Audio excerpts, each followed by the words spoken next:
दशरथ के जन्मे ललनमा चैत राम नवमी के दिनमा।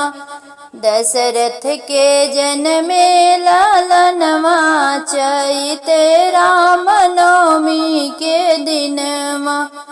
सासु जी आई देवता मनाई, सासु जी आई देवता मनाई। पियरी पहिरइबो आंगनमा चैत राम नवमी के दिनमा। पियरी पहिरइबो आंगनमा चैत राम नवमी के दिनमा। राजा दशरथ जी मगन होई बोले, राजा दशरथ जी मगन होई बोले।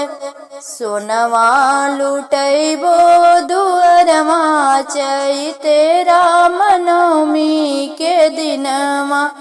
सोनमा लुटैबो दुअरमा चैत राम नवमी के दिनमा।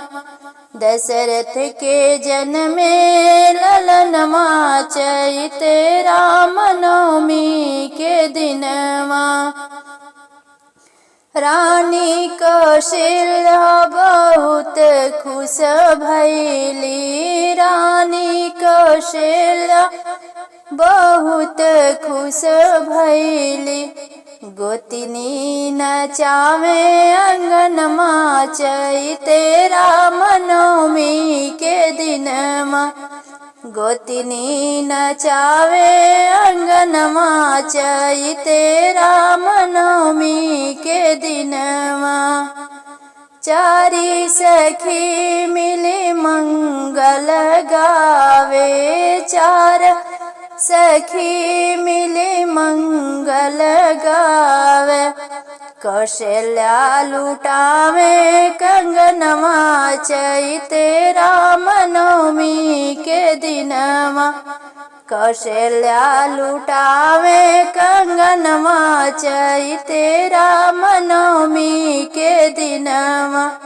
दशरथ के जन्मे ललनमा चैत राम नवमी के दिनमा।